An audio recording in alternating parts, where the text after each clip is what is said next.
నమస్కారం. ఆంధ్రప్రభ భక్తి ప్రేక్షకులకు స్వాగతం. నేను లక్ష్మి. ఏపీ, తెలంగాణ రెండు రాష్ట్రాల్లో కూడా దేవి శరన్నవరాత్రులను ఎంతో ఘనంగా నిర్వహిస్తున్నారు. అయితే హైదరాబాద్ లో ఉన్నటువంటి శ్రీ ఉజ్జయిని మహంకాళి ఆలయంలో కూడా దేవి శరన్నవరాత్రులను ఎంతో వైభవంగా నిర్వహిస్తున్నారు. అయితే ఈ రోజు అమ్మవారి రూపం ఏంటో ఒకసారి నేను మీకు చూపిస్తాను. అలాగే నేను కూడా దర్శించుకుంటాను. ఒకసారి అమ్మవారి రూపం ఏంటో ఈ రోజు తెలుసుకొని మనందరం దర్శించుకుందాం రండి.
ఉజ్జయిని మహంకాళి అమ్మవారి ఆలయం యొక్క ప్రధాన అర్చకులు మనతో ఉన్నారు. అయితే దేవి నవరాత్రుల్లో అమ్మవారి రూపాలు ఏంటి, అలాగే వివిధ రకాల పూజల గురించి అడిగి తెలుసుకుందాం. నమస్కారం పంతులు. నమస్కారం అండి.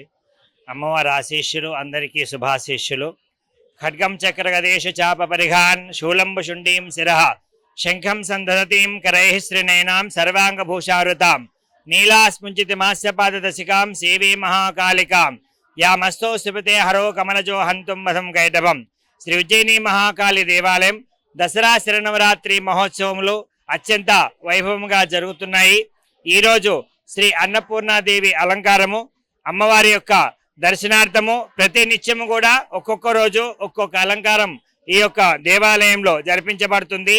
ఉదయము అభిషేక కార్యక్రమాలు, తదుపరి చండీ హోమము, తదుపరి అలంకార దర్శనము.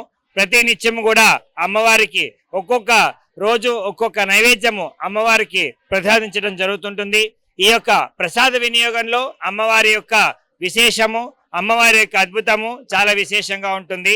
కాబట్టి దసరా శరణార్థుల్లో ఏ రోజైనా ఒక్కోసారి అమ్మవారి దర్శనం చేసుకున్న సంవత్సరం అంతా కూడా అమ్మవారి దర్శనం చేసుకునేటటువంటి విశేషమైన ఫలితాన్ని ఇస్తుందని పెద్దలు చెప్పి ఉన్నారు. శ్రీ ఉజ్జయిని మహాకాళి మాతకు జై. అలాగే పంతులు గారు, ఈ 9 రోజులు అమ్మవారికి ఎలాంటి అవతారాల్లో ఉంటారు, ఎలాంటి అవతారాల్లో దర్శనం ఇస్తూ ఉంటారు భక్తులకి? అమ్మవారికి ప్రత్యేకంగా ఒక్కొక్క రోజు ఒక్కొక్క అలంకారం ఉంటుంది. ఈ యొక్క దసరా నవరాత్రిలో ప్రత్యేకమైనటువంటి ఒక శ్లోకం కూడా మనం చెప్పుకోవచ్చును. ప్రథమం శైలపుత్రీతి, ద్వితీయం బ్రహ్మచారిణి, తృతీయం చంద్రఘంటేతి, పుష్పాండేతి చతుర్థకం, పంచమం స్కందమాతేతి, షష్టమం కాత్యాయనిచిత, సప్తమం కాలరాత్రిశ్చ మహాగౌరితి చాష్టమం, నవమం సిద్ధిదా ప్రోక్తాః నవదుర్గాః ప్రకీర్తితాః. శ్రీ ఉజ్జయిని మహాకాళి దేవాలయంలో ప్రతి నిత్యం కూడా బాలా త్రిపుర సుందరి అలంకారంతో ప్రారంభమై బాలా త్రిపుర సుందరి, గాయత్రి, రాజరాజేశ్వరి, అన్నపూర్ణ, గజలక్ష్మి, భవానీ, చండీదేవి, సరస్వతి, దుర్గాదేవి, మహిషాసురమర్దిని, మహాకాళీదేవి అలంకారంతో ఈ యొక్క దసరా శరన్నవరాత్రులు ముగుస్తాయి.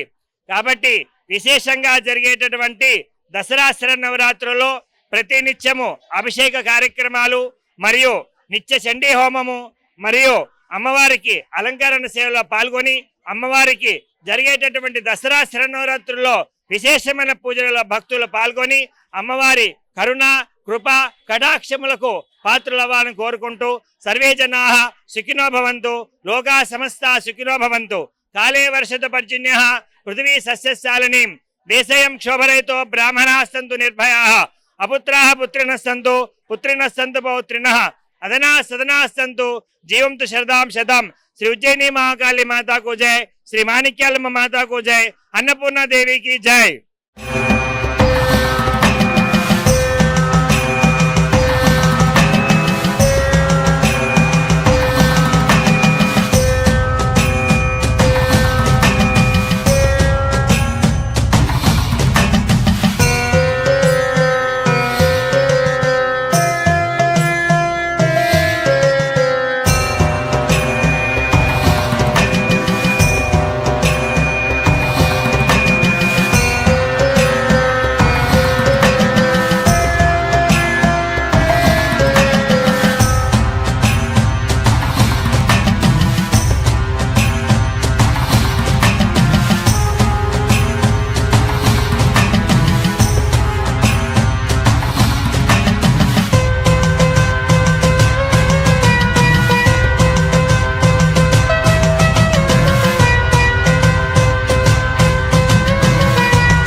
నా పేరు వెంకటమ్మ. నేను ఇక్కడనే ఉంటా కలాచిగూడ. నేను 50 సంవత్సరాలకించి వస్తున్నా. అమ్మ అంటే నాకు చాలా ఇష్టము. నేను అనుకున్నదల్లా అవుతుంది. నాకెంత చేతగాకపోయినా అమ్మ దగ్గరికి రోజు వచ్చిపోతా. నేను జపం చెప్పుకుంటా, ఆమెది అవసేవ చేస్తా, ఒక్క పొద్దుంటా, జ్యోతి ముట్టిస్తా, అన్నీ చేస్తా.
ప్రస్తుతం మనం ఉజ్జయిని మహంకాళి అమ్మవారి ఫౌండర్ సురిటి రామేశ్వర్ గారితో ఉన్నాము. అయితే దేవి శరన్నవరాత్రులకు సంబంధించినటువంటి భక్తులకు ఎలాంటి అసౌకర్యాలు కల్పించకుండా ఇలాంటి జాగ్రత్తలు తీసుకున్నారో అడిగి తెలుసుకుందాం. నమస్కారం అండి. నా పేరు సురిటి రామేశ్వర్, మా అన్నగారు సురిటి కామేశ్వర్. అది 7వ తరం. దసరా నవరాత్రులు అతి వైభవంగా జరపడం జరుగుతుంది. భక్తులకు ఎలాంటి ఇబ్బంది కలగకుండా అన్ని సౌకర్యాలు చేస్తారు.